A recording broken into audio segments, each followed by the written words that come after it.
Puadhi TV ਦੇਖ ਰਹੇ ਹੋ ਤੁਸੀਂ ਤੇ ਮੈਂ ਹਾਂ ਸੁਖਵੀਰ ਸਿੰਘ। ਪ੍ਰੋਗਰਾਮ ਦੇ ਵਿੱਚ ਗੱਲਬਾਤ ਕਰਾਂਗੇ ਕੁਝ ਵੱਡੀਆਂ ਤੇ ਅਹਿਮ ਖਬਰਾਂ ਤੇ।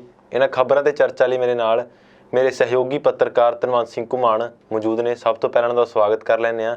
ਧਨਵੰਤ ਜੀ ਸਵਾਗਤ ਹੈ। ਸਤਿ ਸ਼੍ਰੀ ਅਕਾਲ ਭਾਈ। ਧਨਵੰਤ ਜੀ, ਇੱਕ ਪਾਸੇ ਤਾਂ ਪੰਜਾਬ 'ਚ ਜਿਹੜੀ ਹੈ 2022 ਨੂੰ ਲੈ ਕੇ ਸਾਰੀਆਂ ਸਿਆਸੀ ਪਾਰਟੀਆਂ ਸਰਗਰਮ ਨੇ। ਬੀਜੇਪੀ ਨੇ ਵੀ ਕੁਝ ਦਿਨ ਪਹਿਲਾਂ ਜਿਹੜੇ ਸਿੱਖ ਚਿਹਰੇ ਆ ਆਪਣੀ ਪਾਰਟੀ ਦੇ ਵਿੱਚ ਸ਼ਾਮਿਲ ਕੀਤੇ ਸੀ। ਤਾਂ ਦੂਜੇ ਪਾਸੇ ਪੱਛਮੀ ਬੰਗਾਲ ਦੀ ਗੱਲ ਕਰੀਏ ਤਾਂ ਉੱਥੇ ਦੇ ਜਿਹੜੇ ਬੀਜੇਪੀ ਦੇ ਵਿਧਾਇਕ ਨੇ ਉਹ ਕਹਿ ਰਹੇ ਨੇ ਕਿ ਅਸੀਂ ਜਿਹੜਾ TMC ਦੇ ਵਿੱਚ ਸ਼ਾਮਿਲ ਹੋਵਾਂਗੇ। ਅਸਲ 'ਚ ਸੁਖਵੀਰ ਜੀ ਜਿਹੜੀ ਬੀਜੇਪੀ ਆ ਨਾ ਇਸ ਟਾਈਮ ਉਸਕਾ ਪੂਰਾ ਜਿਹੜਾ ਇਮਤਿਹਾਨ ਦਾ ਸਮਾਂ ਚੱਲ ਰਿਹਾ। ਬੀਜੇਪੀ ਇੱਕ ਪਾਸਾ ਤਾਂ ਪੰਜਾਬ ਮਾ ਜਿਹੜਾ ਕਿੰਨਾ ਬੁਰਾ ਹਾਲ ਹੋਇਆ ਪਿਆ। ਪੰਜਾਬ ਮਾ ਤਾਂ ਦੇਖੋ ਬੀਜੇਪੀ ਆ ਜਿਹੜਾ ਉਹਨਾਂ ਨੂੰ ਲੋਕ ਹੱਥ ਖੜੇ ਕਰਾਮੀ ਐਤਕੀ ਜਿਹੜੇ ਹਿਸਾਬ ਨਾਲ ਉਹਨਾਂ ਦੀ ਸਥਿਤੀ ਹੋਈ ਪਈ ਆ। ਦੂਜੇ ਪਾਸਾ ਜਿਹੜਾ ਪੱਛਮੀ ਬੰਗਾਲ ਲਾ ਲਓ, ਪੱਛਮੀ ਬੰਗਾਲ 'ਚ ਹੁਣ ਜਿਹੜੀਆਂ ਜੋ ਵਿਧਾਨ ਸਭਾ ਦੀਆਂ ਵੋਟਾਂ ਵੀ ਹੋਈਆਂ ਜਾਂ ਫਿਰ ਜੋ ਹੋਰ ਇਲੈਕਸ਼ਨ ਹੋਈ ਤੇ ਸਰਪੰਚੀਆਂ ਕੇ ਪੰਚੀਆਂ ਕੇ ਜੋ ਇਲੈਕਸ਼ਨ ਹੋਈਆਂ ਇਹਨਾਂ ਦੇ ਵਿੱਚ ਵੀ ਦੇਖਿਆ ਗਿਆ ਕਿ ਜਿਹੜਾ ਬੀਜੇਪੀ ਦਾ ਕਿੰਨਾ ਮਾੜਾ ਹਾਲ ਹੋਇਆ। TMC ਪਾਰਟੀ ਨੂੰ ਬਹੁਤ ਤਕੜੀ ਜਿੱਤ ਮਿਲੀ ਆ। TMC ਪਾਰਟੀ के ਵਿੱਚ ਹੁਣ ਜਿਹੜੇ ਬੀਜੇਪੀ के ਵਰਕਰਾਂ ਉਹਨਾਂ ਕੇ ਰਲਣ ਦੀਆਂ ਖਬਰਾਂ ਆ ਰਹੀਆਂ। ਸ਼ੁੱਕਰਵਾਰ ਨੂੰ ਕੀ ਹੋਇਆ, ਬੀਜੇਪੀ के ਘੱਟੋ ਘੱਟ 300 ਬੰਦੇ ਜੀ ਬਹੁਤ ਬੜੀ ਮਤਲਬ ਕਿ ਇੱਕ ਪਾਰਟੀ ਨੂੰ ਛੱਡਣ ਵਾਲੇ ਬਹੁਤ ਬੜੇ ਗਿਣਤੀ ਆ ਕਿ 300 ਬੰਦੇ ਬੀਜੇਪੀ के TMC के ਜਿਹੜੇ ਦਫ਼ਤਰ ਮੂਹਰੇ ਧਰਨਾ ਲਾ ਲਿਆ। ਧਰਨਾ ਲਗਾ ਕਹਾ ਜੀ ਅਸੀਂ ਤਾਂ ਸਾਰੇ ਮੈਂ ਸ਼ਾਮਿਲ ਹੋਵਾਂਗੇ, ਜੇ ਤੁਸੀਂ ਮੈਨੂੰ ਸ਼ਾਮਿਲ ਨਹੀਂ ਕਰਦੇ ਇਸ ਤੌਰ ਬੈਠੇ ਆ। ਮਤਲਬ ਕਿ ਇੰਨਾ ਜ਼ਿਆਦਾ ਹੈ ਨਾ, ਦੇਖੋ ਕਿਸੇ ਪਾਰਟੀ ਨਾਲ ਰਲਣ ਵਾਸਤੇ ਧਰਨੇ ਵੀ ਲਾਏ ਜਾ ਰਹੇ ਆ ਜੀ। TMC ਨੇ ਕੱਲ ਕਾਫੀ ਦਿਨ ਹੋ ਗਏ ਧਰਨਾ ਤਾਂ ਲਾਏ ਨੂੰ। TMC ਨੇ ਕੱਲ ਕੀ ਕਰਿਆ, TMC ਨੇ ਉਹਨਾਂ ਨੂੰ ਆਪਦੇ ਵਿੱਚ ਸ਼ਾਮਿਲ ਕਰ ਲਿਆ ਔਰ ਉਸ ਤੋਂ ਬਾਅਦ ਉਹਨਾਂ ਨੂੰ ਗੰਗਾ ਜਲ ਗੈਲ ਪਵਿੱਤਰ ਵੀ ਕਰਿਆ ਗਿਆ ਜੀ। ਪਵਿੱਤਰ ਕਰਨ ਦਾ ਮਤਲਬ ਇਹ ਤਾਂ ਜਿਹੜੇ ਉਹਨਾਂ ਕੇ ਲਾ ਲਓ TMC ਪਾਰਟੀ में आए हैं बंदे, उन्होंने दसिया कहा भी जी BJP आ वो एक धर्म के नाम पर जात पात के नाम पर गंदी राजनीति खेडा जिसने हमारे दिमाग अपरिष्ट करते थे जी, जिसने हमारे दिमाग की शांति भंग करती थी। ना उन्होंने हमारे पिंडा का या शहरों का विकास कराया, उन्होंने सिर्फ कराया कि हमारे दिमाग का हमारे बच्चों का भविष्य का बेड़ा गर्क कराया। इस करके असी तो आम इसनूं कि भाजपा नूं छड्ड के TMC पार्टी में शामिल हो रहे हैं। ਜਿਹੜੇ भी बंदे TMC पार्टी में शामिल हुए सारे का उसके गैल गैल उन्होंने ਜਿਹੜੇ ਅੱਲਾ ਜਲ ਛੜਕਾਓ ਕਰਿਆ ਗਿਆ, ਗੰਗਾ ਜਲ ਗੈਲ ਉਹਨਾਂ ਨੂੰ ਨਵਾਇਆ ਗਿਆ ਕਿ ਵੀ ਹੁਣ ਤੁਸੀਂ ਪਵਿੱਤਰ ਹੋ ਗਏ, ਹੁਣ ਤੁਸੀਂ ਘਰ ਵਾਪਸੀ ਕਰ ਲਈ। ਹਾਲਾਂਕਿ ਉਹ ਬੰਦੇ ਪਹਿਲਾਂ TMC ਪਾਰਟੀ ਕੇ ਉਤੇ ਕੁਝ ਕੁ ਬੰਦੇ ਨਵੇਂ ਆਏ ਆ, ਪਰ ਜਿਹੜੇ ਵੀ ਨਵੇਂ ਵੀ ਆਏ ਆ ਚਾਹੇ ਉਹਨਾਂ ਨੂੰ ਵੀ ਘਰ ਵਾਪਸੀ ਦਾ ਨਾਮ ਦਿਆ ਜਾ ਰਿਹਾ ਵੀ ਤੁਸੀਂ ਘਰ ਵਾਪਸੀ ਕਰ ਲਈ। ਕਿਉਂਕਿ ਬਾਈ ਜੀ BJP ਹੈ ਜਿਹੜੀ ਅਸਲ ਦੇ ਵਿੱਚ ਪੱਛਮੀ ਬੰਗਾਲ ਦਾ ਵੀ ਆਪਾਂ ਦੇਖ ਚੁੱਕੇ ਹਾਂ ਰੁੱਖਾ। पंजाब का अपन पता है, पंजाब के ਜਿਹੜੇ किसान अंदोलन करके BJP का क्या हाल आ। गल कर ली हरियाणा की, हरियाणा में ਜਿਹੜੇ BJP के लीडर हैं उन्होंने कपड़े तक पड़ते जहाँ जी, ठीक है। होर जे हुण UP की होगी, उत्तराखंड की होगी, जो इस तरह के ਜਿਹੜੇ होर राज रह गए अपने झारखंड उत्तराखंड UP वगैरह होर रह गए ਜਿਹੜੇ, ठीक है। उत्था भी हुण किते ना किते ਜਿਹੜੇ BJP का विरोध आ ਉਹ ਇਸ ਪੱਧਰ ਪਰ ਪਹੁੰਚਣ ਵਾਲਾ ਹੌਲੀ ਹੌਲੀ ਪਹੁੰਚ ਜਾਏਗਾ। ਤੁਹਾਨੂੰ ਇੱਕ ਦੋ ਦਿਨਾਂ में ਖਬਰਾਂ ਆ ਜਾਏਗੀਆਂ ਕਿ BJP के ਜਿਹੜੇ ਬੰਦੇ ਆ ਉਹ ਪੈਰ ਛੱਡेंगे। BJP के लीडर ਜਾਂ ਤਾਂ ਪਾਰਟੀ ਛੱਡ ਦੇंगे ਜਾਂ ਆਪਣੀ ਪਾਰਟੀ के साथ ਛੱਡ देंगे। क्योंकि BJP का ਹੁਣ ਜਿਹੜਾ ਆਧਾਰ ਆ ਨਾ ਉਹ ਬਹੁਤ ਜ਼ਿਆਦਾ ਡਿੱਗ ਚੁੱਕਿਆ। ਕਾਰਨ ਕੀ ਹੈ ਡਿੱਗਣ ਦਾ ਕਿ ਜਿਹੜਾ ਕਿਸਾਨ ਅੰਦੋਲਨ ਆ, ਕਿਸਾਨ ਅੰਦੋਲਨ ਕੇ ਗੱਲ ਸਾਰਾ ਦੇਸ਼ ਲੱਗ ਚੁੱਕਿਆ। ਕਿਸੇ ਟਾਈਮ ਦਾ ਵੀ ਕਿਸਾਨ ਅੰਦੋਲਨ ਦੇ ਵਿੱਚ ਇਕੱਲੇ ਕਿਸਾਨ ਤੇ और आम वर्ग बहुत पीछा था, पर हुण आम वर्ग के लोग भी नाल लग पे।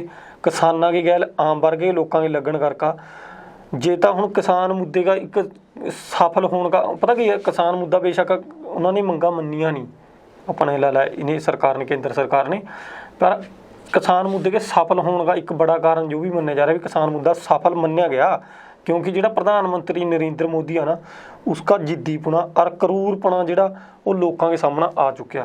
ਹੁਣ ਲੋਕ ਨਰਿੰਦਰ ਮੋਦੀ ਨੂੰ ਇੱਕ ਚੰਗੇ ਪ੍ਰਧਾਨ ਮੰਤਰੀ ਵਜੋਂ ਦੇਖਣ ਦੀ ਬਜਾਏ ਨਾ ਇੱਕ ਜਿੱਦੀ ਔਰ ਤਾਨਾਸ਼ਾਹ ਪ੍ਰਧਾਨ ਮੰਤਰੀ ਵਜੋਂ ਦੇਖ ਰਹੇ ਆ ਜੀ। ਕਿਉਂਕਿ ਇੱਕ ਕਿਸੇ ਵੀ ਧਰਮ ਨਾਲ, ਕਿਸੇ ਵੀ ਜਾਤੀ ਨਾਲ ਜਾਂ ਕਿਸੇ ਵੀ ਇੱਕ ਖਿੱਤੇ ਨਾਲ ਸੰਬੰਧਿਤ ਲੋਕਾਂ ਕੇ ਗੈਲ ਜਦ ਤੁਸੀਂ ਇਸ ਤਰ੍ਹਾਂ ਦਾ ਵਿਵਹਾਰ ਕਰੋਗਾ ਕਿ ਉਸਕੇ ਉੱਪਰ ਆਪਦੇ ਧੱਕੇ ਨਾਲ ਕਾਨੂੰਨ ਥੋਪੂਆ ਜਾਂ ਫਿਰ ਉਹਨਾਂ ਲੋਕਾਂ ਦੇ ਪ੍ਰਤੀ ਥਾਰੀ ਕੋਈ ਸ਼ਰਧਾ ਨਹੀਂ ਰਹਿੰਦੀ, ਉਹਨਾਂ ਲੋਕਾਂ ਦੇ ਪ੍ਰਤੀ ਥਾਰਾ ਕੋਈ ਜਿਹੜੀ ਆ ਚੰਗੀ ਭਾਵਨਾ ਨਹੀਂ ਰਹਿੰਦੀ, ਤਾਂ ਉਹ ਲੋਕ ਸਾਰੀ ਦੁਨੀਆ के जब सामने देखे जहाँ तो वो लोग एक तरस के पात्र बन जहाँ और ਜਿਹੜੇ सामना कोई सरकार आ वो सरकार आ एक तानाशाह सरकार के रूप में देखी जा।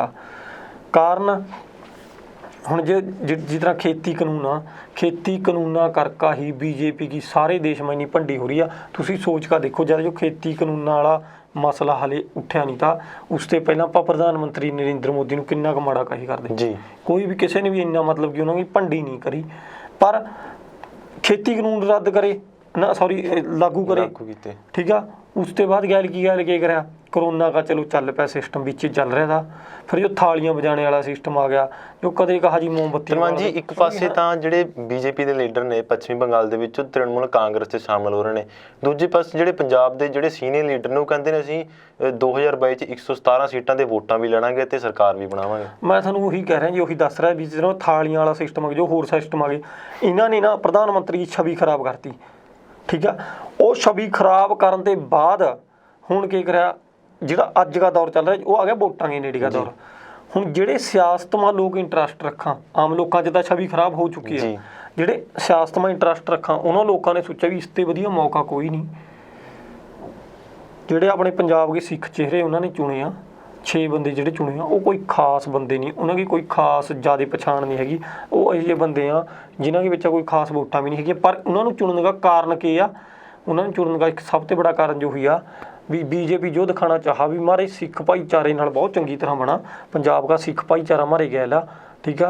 किते ना किते पार्टी नूं मजबूत दिखाण दी कोशिश, मजबूत लोकां नूं दिखाण की कोशिश करी जा रही है। मजबूती कोई नहीं जी, असलीयत गए ਉਹਦਾ ਸਾਰੇ ਜਾਣਾ, ਸਾਰਿਆਂ ਨੂੰ ਪਤਾ ਜੀ, ठीक है। असल के ਵਿੱਚ जो सिर्फ एक ਗੱਲਾਂ ਹੀ ਆ कि हाँ पार्टी ਨੂੰ ਮਜ਼ਬੂਤ मतलब कि ਸਿੱਖਾਂ ਜਿਹੜੇ ਬੜੇ ਚਿਹਰੇ ਰਲ ਗਏ ਜੀ, ਨਿਊ ਹੋ ਗਿਆ ਜੀ, ਜੋ ਕਹਿਣਗੀਆਂ ਗੱਲਾਂ, ਜੋ ਜਿਹੜੇ ਮੋਦੀ ਦੇ ਚੈਨਲ ਆ, ਜਿਹੜੇ ਗੋਦੀ ਮੀਡੀਆ, ਉਹ ਸਿਰਫ ਜੋ ਗੱਲਾਂ ਕਹਿ ਰਿਹਾ ਕਿ ਵੀ ਜਿਹੜੇ ਸਿੱਖਾਂ ਦੇ ਪੰਜਾਬ ਦੇ ਬੜੇ ਚਿਹਰੇ ਆ, ਉਹ ਵਿੱਚ ਜਿਹੜੇ ਤੁਸੀਂ 4-5 ਨਾਂ ਆ ਜਿਹੜੇ ਬੰਦੇ ਦੇ ਨਾਂ ਆ ਨਾ, ਤੁਸੀਂ ਲਿਸਟ ਪੜ੍ਹ ਕੇ ਦੇਖਿਓ, ਜੋ ਇੱਕ ਵੀ ਬੰਦੇ ਨੂੰ ਤੁਸੀਂ ਉਸ ਤੋਂ ਪਹਿਲਾਂ ਜਾਣਦੇ ਹੋ ਜੀ। ਫਿਰ ਜਦੋਂ ਬੰਦੇ ਦੀ ਏਡੀ ਪਛਾਣ ਇਹਨੂੰ ਤੁਸੀਂ ਬੜੇ ਚਿਹਰੇ ਕਿਸ ਤਰ੍ਹਾਂ ਕਹਿ ਸਕੋ? ਮਤਲਬ ਗੱਲ ਕਿਤੇ ਨਾ ਕਿਤੇ ਜੋ ਆ ਵੀ बीजेपी का एक पासा जो बंदे रल रहे हैं तो दूजे पासे निकल रहे हैं।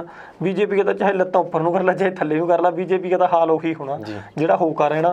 जिहड़ा लोकां ने हुण बीजेपी की इमेज बनाई हुई आ भी लोग तो ना सच्ची दसां बाहां टंगी फिर रहे हैं भी किहड़ा वोटां आण दे, फिर बीजेपी का हाल की होएगा वो तो हुण वोटां के नतीजे दसेंगे जी। ਧਨਵਾਨ जी, ਜਿਹੜਾ ਦਲਿਤ ਸਕਾਲਰਸ਼ਿਪ ਘੁਟਾਲੇ ਨੂੰ ਲੈ ਕੇ ਆਮ ਆਦਮੀ ਪਾਰਟੀ ਦੇ ਵੱਲੋਂ ਲੁਧਿਆਣੇ 'ਚ ਧਰਨਾ ਲਾਇਆ ਹੋਇਆ, ਅੱਜ ਧਰਨੇ 'ਚ ਆਮ ਆਦਮੀ ਪਾਰਟੀ ਦੇ ਪੰਜਾਬ ਪ੍ਰਧਾਨ ਭਗਵੰਤ ਮਾਨ ਪਹੁੰਚੇ ਤਾਂ ਉਹਨਾਂ ਨੇ ਉੱਥੇ ਕੀ ਕਿਹਾ? ਦੇਖੋ ਜੀ, ਭਗਵੰਤ ਮਾਨ ਆਮ ਆਦਮੀ ਪਾਰਟੀ ਦਾ ਇੱਕ ਪੰਜਾਬ ਦੇ ਵਿੱਚ ਬਹੁਤ ਬੜਾ ਚਿਹਰਾ। ਭਗਵੰਤ ਮਾਨ ਨੇ ਸਕਾਲਰਸ਼ਿਪ ਘਟਾਲੇ ਪਾ ਔਰ ਹੋਰ ਬਹੁਤ ਸਾਰੇ ਘਟਾਲਿਆਂ ਪਰ ਜਿਹੜੇ ਘਟਾਲੇ ਕੇ ਜਿਹੜੀਆਂ ਪੰਜਾਬ ਸਰਕਾਰ ਦੀਆਂ ਕਮੀਆਂ ਰਹੀਆਂ ਉਹਨਾਂ ਦੇ ਉੱਪਰ ਬੋਲਿਆ। ਭਗਵੰਤ ਮਾਨ ਨੇ ਕਿਹਾ ਵੀ ਜਿਹੜੇ ਬੱਚਿਆਂ ਕੀ ਲਾਲਾ ਸਕਾਲਰਸ਼ਿਪ ਖਾ ਰਹੇ ਆ ਉਹਨਾਂ ਬੰਦਿਆਂ ਨੂੰ ਸਜ਼ਾ ਮਿਲਣੀ ਚਾਹੀਦੀ ਹੈ, ਜਿਨ੍ਹਾਂ ਨੇ ਬੱਚਿਆਂ ਦੇ ਭਵਿੱਖ ਨਾਲ ਖਿਲਵਾੜ ਕਰਿਆ ਉਹਨਾਂ ਨੂੰ ਸਜ਼ਾ की ਮੰਗ ਕਰੀ ਆ। ਔਰ इसके गैल गैल भगवंत मान ने कैप्टन साहब के वादे भी याद कराए आ भी कैप्टन साहब ने देश में इन्हां लोगों पर तरस आया अज तक जिन्होंने दोवां नूं नौकरी दी आ, उस बात पर भी बात करी आ। जिहड़े MLA के मुंडे नूं जो फतेह जंग सिंह बाजवा उसके मुंडे नूं और जिहड़ा जो राकेश पांडे के मुंडे नूं जिहड़ी MLA की मोहर लाई आ कल नौकरी के उपर, उस पर भगवंत मान कहा भी कैप्टन अमरिंदर सिंह इस तरह के मुख्यमंत्री हाँ जिन्होंने 4.5 सालों के विच अज तक भी हुण तक पंजाब के किसी बंदे पर तरस नहीं आया, पंजाब की जनता पर अज तक तरस नहीं आया। सिर्फ 2 MLA के मुंडिया पर तरस आया जिन्होंने तरस के आधार पर कल नौकरी पक्की कर दी गई है जी। भी इस तरह के हालात जब रहेंगे और भी तरस कहा अपने बंदियां पर आया, उन्होंने होर किसी पर नहीं आया। भी जे इस तरह के हालात रहेंगे भगवंत मान कहा तो आने वाले समय में जी कांग्रेस आ और एक अद्धे दिन में भी इस तरह दिखेगी भी ਜਿਹੜੇ ਸਾਰੇ ਅਹੁਦੇ ਆ ਉਹ ਆਪਦੇ ਬੰਦਿਆਂ ਨੂੰ ਦੇਗਾ ਜਿਹੜਾ ਕਿ ਪੰਜਾਬ ਨੂੰ ਲੁੱਟਣ ਦੀ ਤਿਆਰੀ ਮਾ ਖੜੀ ਆ ਜੀ। ਕਿਉਂਕਿ ਭਗਵੰਤ ਮਾਨ ਕੇ ਕਹਿਣ ਕੇ ਮੁਤਾਬਕ ਕਹਾ ਵੀ ਇੱਕ ਵੀ ਤਾਂ ਵਾਅਦਾ ਦਿਖਾ ਦੇ ਵੀ ਜਿਹੜਾ ਜਨਤਾ ਗੱਲ ਕਰਿਆ ਤਾਂ ਔਰ ਕੈਪਟਨ ਸਾਹਿਬ ਨੇ ਪੂਰਾ ਕਰਿਆ ਜੀ। ਔਰ ਇੱਕ ਵੀ ਅਜਿਹੀ ਚੀਜ਼ ਦਿਖਾ ਦਿਓ ਜਿਹੜੀ ਕਿ ਲੋਕਾਂ ਨੂੰ ਥਾਨੇ ਚੰਗੀ ਸੁਵਿਧਾ ਦਈ ਆ। ਕਿਉਂਕਿ ਦਿੱਲੀ ਦੇ ਵਿੱਚ ਜਿਹੜਾ ਬਿਜਲੀ ਦੇ ਰੇਟ ਆ, ਦਿੱਲੀ ਬਿਜਲੀ ਮੁੱਲ ਲੈ ਰਿਹਾ ਹੋਰ ਸੂਬਿਆਂ ਤੇ, दिल्ली मुल लेने के बावजूद भी दिल्ली में जी लोगों को फ्री भी बिजली दी जा रही है, ठीक है। उसते उल्ट पंजाब जो बिजली पैदा कर रहा, ਪੈਦਾ ਕਰਨ ਤੇ ਬਾਅਦ ਵੀ ਜਿਹੜਾ ਪੰਜਾਬ ਆ ਉਹਨੂੰ ਬਿਜਲੀ ਦੀਆਂ ਯੂਨਿਟਾਂ ਹੁਣ 9-10 ਰੁਪਈਆਂ ਵਾ ਪਹੁੰਚੀ ਪਈ ਆ ਜੀ ਬਾਈ ਜੀ। ਇੰਨੀ 10 ਰੁਪਈਏ ਯੂਨਿਟ ਕਿਤੇ ਸੋਚਿਆ ਨਹੀਂ ਦਾ। ਮੈਨੂੰ ਵੀ ਯਾਦ ਆ ਵੀ ਰੁਪਈਆ 1.5 ਰੁਪਈਆ ਯੂਨਿਟ ਹੋਏ ਕਰਦੀ ਮੇਰੇ ਦੇਖਣ ਕੇ ਅਕੋਰਡਿੰਗਲੀ ਮੇਰੇ ਹੁੰਦੇ ਅੱਜ 10 ਰੁਪਈਏ ਬਿਜਲੀ ਦੀ ਯੂਨਿਟ ਪਹੁੰਚੀ ਪਈ ਆ। ਜਿੱਥਾ ਕਿਤੇ ਜੋ ਕਹਾਂ ਜੀ ਗਰੀਬੀ ਖਤਮ ਕਰਦੇ, ਭੁੱਖਮਰੀ ਖਤਮ, ਕਿੱਥੇ ਦੇ ਖਤਮ ਕਰਦੇ ਹੋ ਤੁਸੀਂ ਤਾਂ ਲੋਕਾਂ ਨੂੰ ਲੁੱਟਣ ਪਾ ਲੱਗੇ ਹੋਏ ਆ। ਇੱਕ ਪਾਸਾ ਤੁਸੀਂ ਕਹਿੰਦੇ ਹੋ ਖਜ਼ਾਨਾ ਖਾਲੀ ਪਿਆ, ਦੂਜੇ ਪਾਸਾ ਤੁਸੀਂ ਕੀ ਕਰ ਰਹੇ ਆ, ਜੋ ਇਸ ਤਰ੍ਹਾਂ ਦੀਆਂ ਭਰਤੀਆਂ ਕਰ ਰਹੇ ਆ ਜਿਹੜੀਆਂ ਤਰਸ ਕੇ ਆਧਾਰ ਪਾ ਹੋ ਰਹੀਆਂ। ਹੁਣ ਜੇ MLA ਦਾ ਮੁੰਡਾ ਉਹਨੂੰ ਤੁਸੀਂ 5-10 ਹਜ਼ਾਰ ਰੁਪਏ ਦੀ ਨੌਕਰੀ ਪਰ ਥੋੜ੍ਹੀ ਰੱਖ ਸਕੋਗੇ ਜੀ। MLA ਦੇ ਮੁੰਡੇ ਨੂੰ ਘੱਟੋ ਘੱਟ ਤੁਹਾਨੂੰ 50,000 ਤੇ ਨੌਕਰੀ ਸ਼ੁਰੂ ਕਰਨੀ ਪਵੇਗੀ ਜੀ। ਤਾਂ ਉਹ ਪੈਸੇ ਕਿੱਥੇ ਤੇ ਆਵੇਂਗੇ ਬਾਈ ਜੀ? ਜਦ ਤੁਸੀਂ ਖਜ਼ਾਨਾ ਖਾਲੀ ਦੱਸ ਰਹੇ ਹੋ, ਪੈਸੇ ਕਿੱਥੇ ਤੇ ਆਵੇਂਗੇ ਉਹਨਾਂ ਦੀ ਨੌਕਰੀ ਵਾਸਤੇ? ਉਹਨਾਂ ਦੀ ਜਿਹੜੀ ਤਨਖਾਹ ਆਮ ਬੰਦੇ ਦੀ ਜੇਬਾਂ ਚੋਂ ਆਮ ਬੰਦੇ ਦੀ ਜੇਬਾਂ ਚੋਂ ਕੱਢੇ ਜਾਣਗੇ। ਫਿਰ ਆਮ ਬੰਦੇ ਦੀ ਜੇਬ ਪਰ ਲੁੱਟ ਕਰ ਰਹੇ ਆ ਕਿ ਨਾ? ਜੀ। आम बंदे की जेब पर लुट हो रही है, इसका जिम्मेवार कौन है? जे हमारी सरकार हुण आम बंदे की सीधी लुट कर रही है तो मैनूं नहीं दसो भी आने वाली वोटां में फिर लोग उन्होंने मूँह दिखावेंगे जी। इस करके बाई जी गल जो है भी सोचना चाहिए सरकारां नूं, जे तरस के आधार पर नौकरियां भी देनियां तो उन्होंने दें घट्टो घट्ट जिन्हां की योग्यता बन रही है, या फिर कुछ भी हक बना जिस बंदे का उसनूं दें। तो भगवंत मान ने इस तरह अज स्टेज पर बहुत सारे भेद खोले हैं, जिसके विच भगवंत मान ने कहा भी जो नौकरियां भी असीं सख्त विरोध कर रहे हैं, ठीक है। और जी पंजाब में बिजली का मुद्दा वो भी मतलब कि जो बिजली इन्नी महंगी करी है जो भी गलत आ।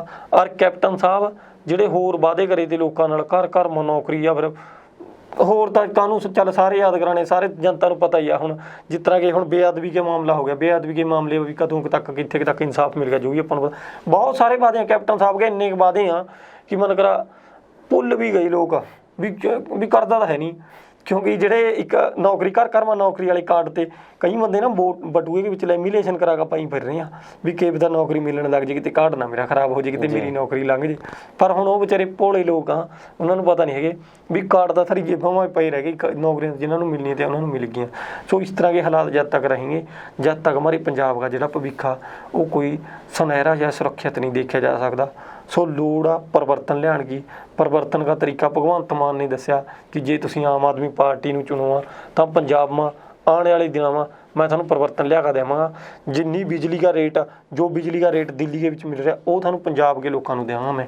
हुण जो गल देखण वाली बनेगी वोटां दे बाद में जे आम आदमी पार्टी पंजाब के विच जित रही आ, भगवंत मान मुख मंत्री पंजाब का बना, तो उसके बाद में भगवंत मान भी सौहां खा का या फिर वादे करका लोगों नाल पहलां वालियां दो जिहड़ियां रवायती पार्टियां उन्हां वांगू ही अपना गड्ढा रोड़ेगा, या फिर भगवंत मान पंजाब के वास्ते कुछ करेगा, या भगवंत मान पंजाब के विच कोई नवीं क्रांति लेके आवेगा। जो सारियां बातां हुण 2022 ਦੀਆਂ ਵੋਟਾਂ ਦੇ ਬਾਅਦ ਆਉਣ ਵਾਲੇ ਨਤੀਜੇ ਦੱਸਣਗੇ ਜੀ। ਗੱਲਬਾਤ ਲਈ ਧੰਨਵਾਦ ਬਾਈ ਜੀ। ਤਾਂ ਇਹ ਸਨ ਮੇਰੇ ਸਹਿਯੋਗੀ ਪੱਤਰਕਾਰ ਧੰਨਵਾਦ ਸਿੰਘ ਘੁਮਾਣ, ਜਿਨ੍ਹਾਂ ਨੇ ਇਹਨਾਂ ਖਬਰਾਂ ਤੇ ਬੜੇ ਵਿਵਾਕੀ ਦੇ ਨਾਲ ਜਵਾਬ ਦਿੱਤੇ। ਫਿਲਹਾਲ ਦੇ ਲਈ ਇਸ ਪ੍ਰੋਗਰਾਮ ਦੇ ਵਿੱਚ ਇੰਨਾ ਹੀ। ਤੁਸੀਂ ਜੁੜੇ ਰਹੋ ਪੁਆਧੀ ਟੀਵੀ ਦੇ ਨਾਲ। ਮੈਨੂੰ ਦਿਓ ਇਜਾਜ਼ਤ। ਧੰਨਵਾਦ।